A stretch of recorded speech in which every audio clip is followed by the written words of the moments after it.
everyone, it's Val with the 5th episode of my Dollhouse project. We are building a mini replica of the house from the movie Misery, one of my favorite movies ever. If you are new, welcome. We have already done a lot of work on the house, so I strongly suggest you go back and watch the first episodes just to be up to date with the project.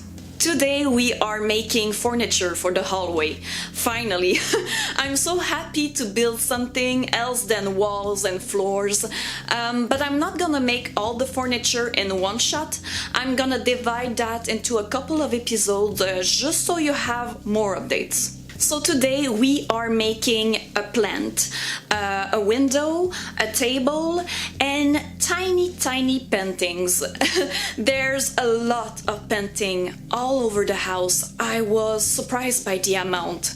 Just in the hallway I counted 1, 2, 3, 4, 5, 6, 7, 8, 9. There are 9 paintings in the hallway. 9! I love that. I love the fact that the walls are super crowded. It adds to the character of the house. But even though I like it, I will not be able to reproduce all of those paintings. So I decided to reproduce 4 of them. One is close to the front door. It's a simple painting with flowers and leaves. It has an oriental touch to it. I can totally do that. The second one I chose was this religious painting. We can see Mary, Jesus and Joseph on it. I chose to do this one because I love drawing people, but also because it was reflecting Annie's belief. So it needed to be in the house. The third one I chose is beautiful. It makes me think of Bob Ross. I love imagining Annie watching the joy of painting while painting this painting. I don't know, I just think it's funny. The fourth one also makes me think about Bob Ross. I watched a lot of his shows in the past, so today I hope it's gonna be useful to realize those paintings. Now that I made my choices, I was ready to paint. I found this canvas at the dollar store for only $2. I decided to use that to make my paintings even more realistic. But first I needed to take off the frame.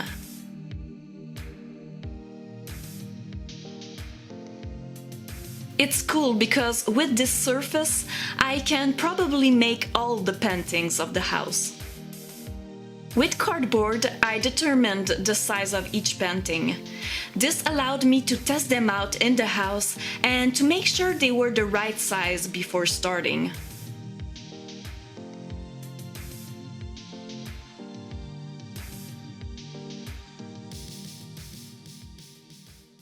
For this video, I decided to show you the process of only one painting, the religious one. I thought it was enough to give you a good idea of how I did all of them. I just didn't want this video to be too long or too boring, so I will show you the result of the other 3 right after we are done with this one. I know I could have printed some drawings that I put in frames, but I just love painting.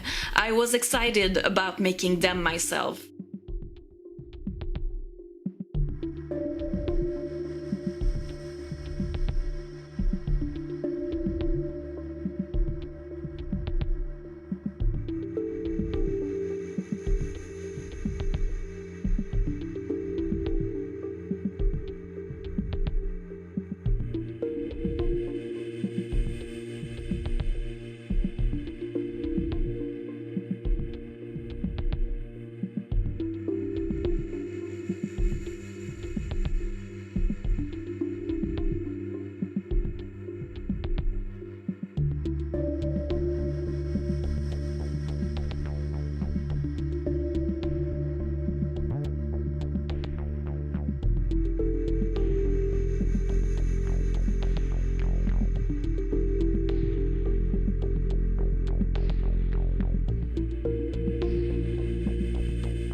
So this is how small it looks compared to my hand.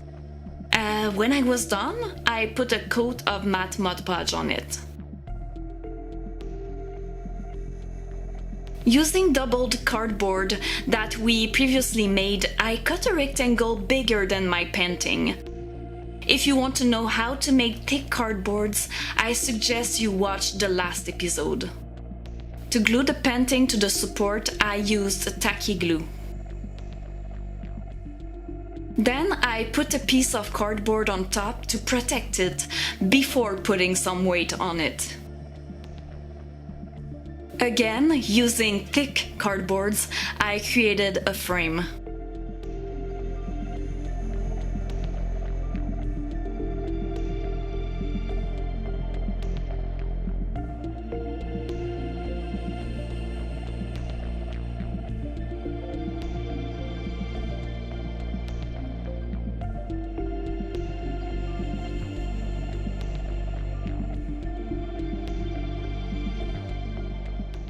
Let's see how those paintings turned out.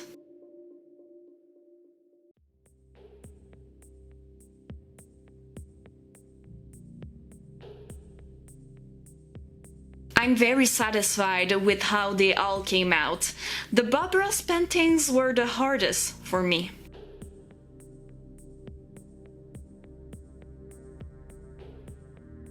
Now it was time to glue them in the house. And if you know me, you know how stressful it is for me to glue stuff permanently. But usually everything goes well, so I'm stressed out for no reason. But this time, things went bad. The first two paintings that I glued were fine. I used a mix of hot glue and super glue to stick them. I thought the super glue was a good option since it was meant to stay vertically. But watch what is about to happen. It dripped on my wall. When I saw that, I tried to wipe it off, but I already knew it was not good. It was really bad. Look, it bleached all my wall, and it did the same for the last painting. The problem was not the super glue itself. The problem was that I bought liquid super glue. I should have bought gel super glue. I just didn't think about it, and remember, it's my first miniature, so of course I'm gonna make silly mistakes. I just had to deal with that mistake and do something about it. The only thing that came to my mind was to age the walls. It's not something I wanted to do because in the movie it's not like that, but at this point it was better than what it was. So that's how it looks. I also aged other places in the hallway, otherwise it would have been weird.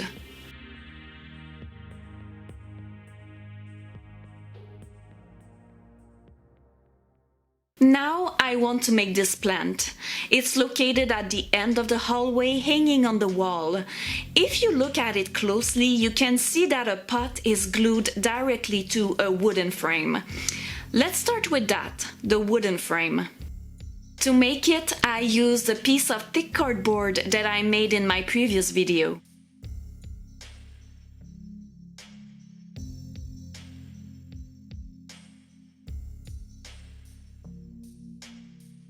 I took some measurements and I tried to shape it as in the movie. As you can see, the shape of my wooden frame is not exactly like in the movie. I tried to keep it simple because those details are too small anyway. Also, I realized mine is not long enough, but it's okay. I tried to do my best. It doesn't have to look exactly the same. So if we look at our reference, we can see the pot is holding on a round shelf. To make it, I decided to use one of those buttons that I found at the dollar store. It was in the crafting section. I don't know how it is in the US, but I presume it must be similar to Canada. Every time I go, I come back home with something I can use for this project. To glue the button to the frame, I used wood glue.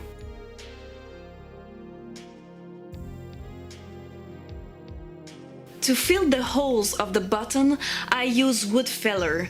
Wood filler is a must when you work on miniatures. I use that product a lot. Let's go back to the reference. I am now going to work on the pot while the frame is drying.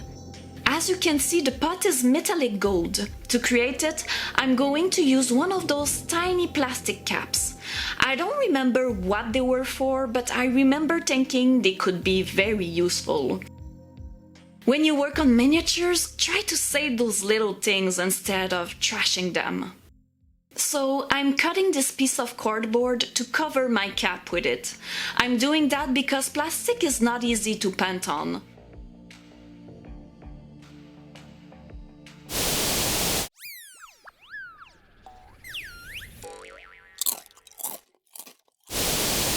When the frame was dry, I glued this piece of cardboard to add more support to it. Then I painted the frame.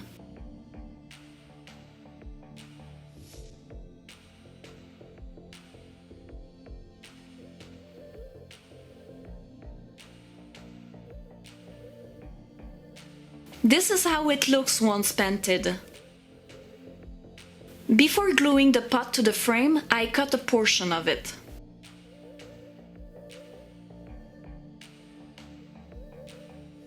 This styrofoam was in a package I received from Amazon. I kept it just in case, and it turned out to be useful. I put just a little piece inside the pot. This is going to help me insert the leaves later on. For the leaves, I found those two fake plants at the dollar store. One is very green and the other one has some white on it. Since the plant in the movie also has white on it, I'm gonna go with this one. What I did was pretty easy. I cut a couple of leaves out of the plant, making sure to keep a portion of the seam. Then I cut smaller leaves right in the center.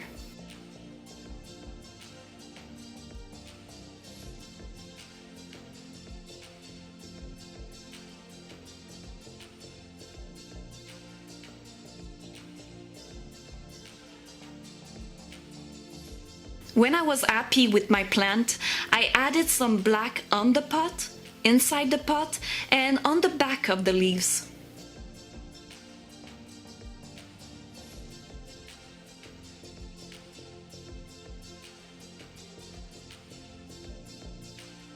So this is my plant. To stick it on the wall, I use gel super glue this time. I will definitely not make the same mistake again.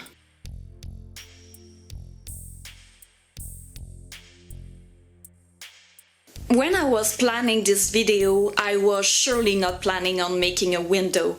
It's not very exciting and I just wanted to make furniture.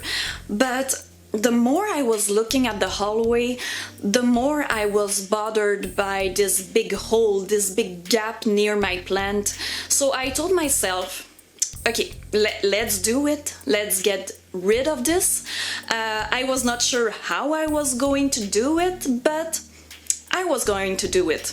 So I looked into the bag with all the windows and doors that I cut when I did the foundation, and I found the window of the hallway. I'm gonna use that as reference to do the window. The walls of my house are made of two foam boards, so my idea was to use a transparent sheet of plastic that I would sandwich in between two foam boards. So that way I'll be sure it has the same thickness as the rest of the house. But it was not that easy. First attempt. I started by making a design that resembles the windows of the house, with 8 tiny windows. It was a lot of measurements, but I finally got it. When it was time to cut, I realized it was kind of hard and I was not sure why.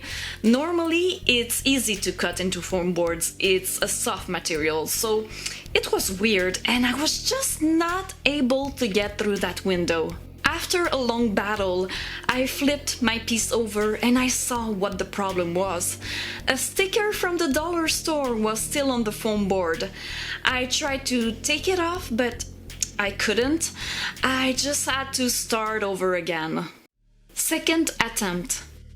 I took the measurements, but this time I thought about making a simple window. 2 windows instead of 8. As you know, in the movie, there's no window in that area. It's supposed to be the closet. But in our house, the closet is somewhere else. If you want to know where and why, you just have to watch episode 1. But because there's no window in that area, I decided to change the window frame. But when it was time to cut, my blade had a hard time getting through the foam. No, there were no stickers underneath, it's just that I had to change my blade after what happened with that sticker. Look at the cut, it's not clean. I just had to start over again with the new blade. Third and last attempt. I once again took the measurements.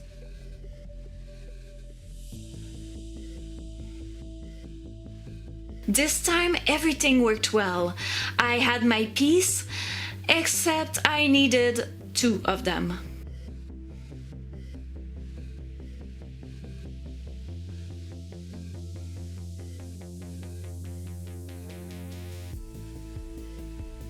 As you can see, I didn't paint that side of the window frame. I thought it was not necessary, but that was a mistake, because once I glued it, I was able to see some white through the window. To hide most of it, I added some black paint on it. It would have been so much easier if I would have painted it from the get-go.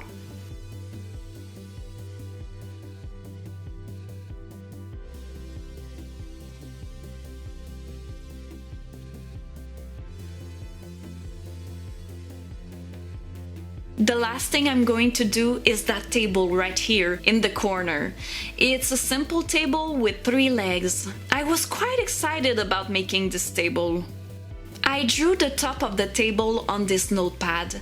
I did it directly inside the house to make sure it was the right size. Then I copied it on 2 pieces of foam boards glued together.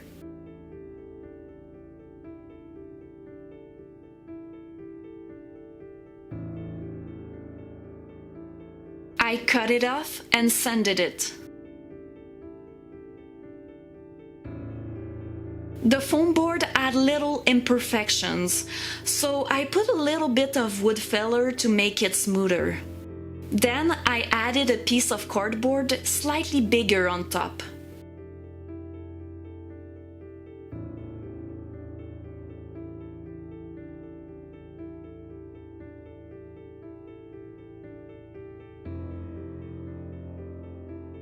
I let it dry. When it was dry, I added more wood filler to merge everything together. I found those wooden sticks on Temu, and for real, I'm impressed by the quality. They are good and cheap. The wood was soft, so I used my cutter to cut it. I'm using those so I can make the legs of the table. Here I'm using the tip of the wood to leave a mark where I'm planning on putting the legs. I filled the marks with wood glue and then I put the legs in place.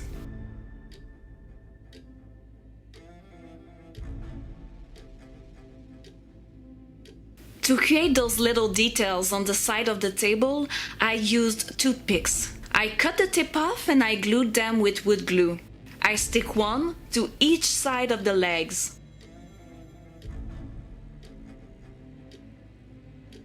To add more stability, but also to be true to the movie, I added 2 sticks at the base. For those, I use skewers. I found them at the dollar store in the kitchen area. The toothpicks are also coming from that section, so keep that in mind if you're making miniatures, because these are very useful. I also used them to add more dimension to the 2 front legs.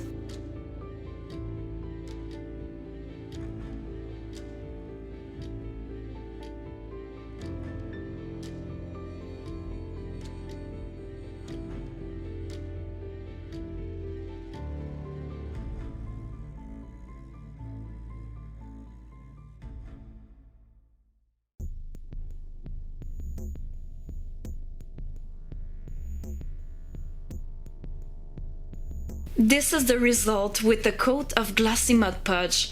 I'm really satisfied. I think it looks good. Overall, I'm happy with this video. I love how the table turned out. I love the plant. The tiny paintings were fun to make. I'm not happy that I had to age the walls, but it's not that bad either. In the next video, we will continue to make the furniture for the hallway. I'm thinking about lamps, tables, hooks. We still have a lot. If you like that video, please make sure to like. If you want to see more of my videos, please subscribe. I'll see you soon with more furniture to come. Bye!